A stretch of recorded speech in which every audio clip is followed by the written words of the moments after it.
people of the Caribbean first heard about Captain Remington and his Black Galleon when he sank 2 passenger ships near Ile Simona.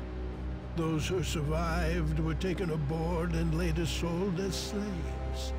Tales of Remington's cruel and ruthless manner spread.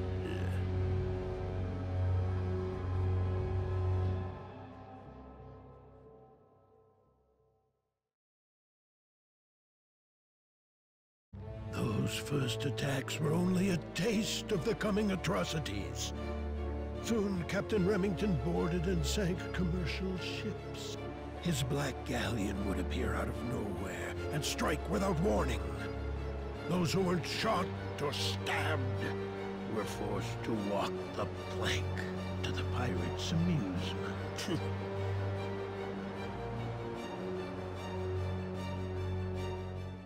People were frightened and began to suspect Remington must have made a bargain to come by such unearthly skills.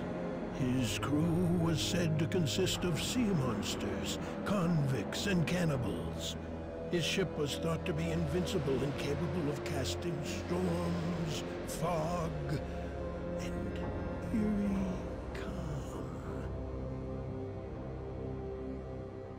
One of the vessels attacked by Remington's crew happened to be on its way to pick up the young Countess, Mary Bannister, and safely transport her to her father in San Juan.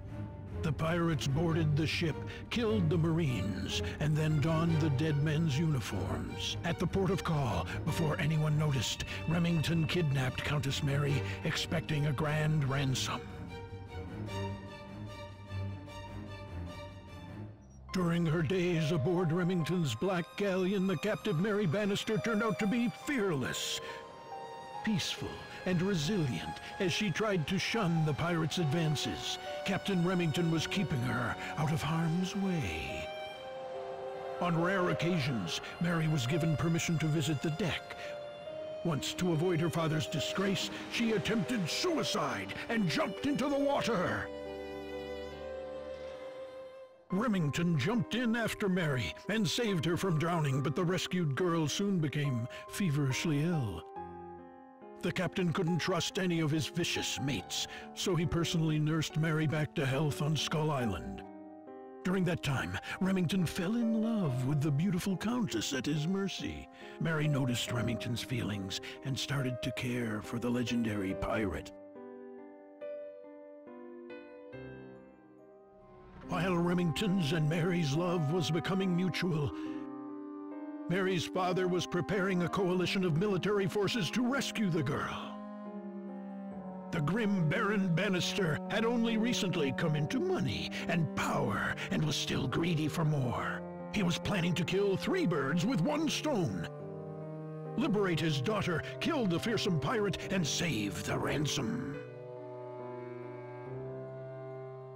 To win Mary's heart, Remington revealed the truth of his origin. Turns out, Remington was a poor nobleman who signed a pact with the infernal Davy Jones. For the price of his soul, Davy made Remington immortal. The all-powerful Remington joined forces with Caribbean pirates and acquired a formidable crew. And now, thanks to Mary, the captain promised to end his pirate career. The star-crossed lovers planned to marry at once, with all the sea's pirates in attendance to witness their vows to each other. On the eve of the wedding, a military coalition struck the fortress full of defenseless pirates. The Caribbean Sea turned red with blood, and Skull Island became a place of torment. Remington was sentenced to death before Mary's eyes. The young Countess was broken-hearted. Baron Bannister was claimed victorious for killing Remington and his nefarious crew. The Baron capitalized on his success by forcing his daughter to marry the captain of the Royal Navy. Mary endured a childless and unhappy marriage with the old, dull soldier. And when her spouse eventually died, Mary, now a wealthy widow, decided to return to Skull Island.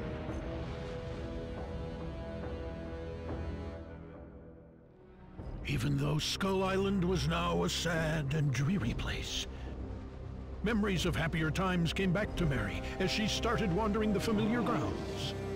Mary used the money she inherited to build a crypt for her and her captain if his body was ever found. Soon after that, the lonely Mary died. According to her wishes, she was buried at the new crypt.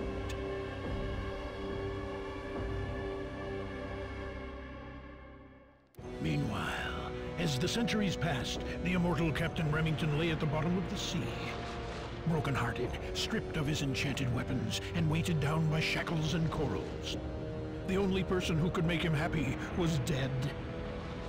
The only thing which could redeem him, a gift for the bride, was still in the cursed chest on his galleon. Remington grew weaker and weaker under the sea, waiting for a chance to set things right.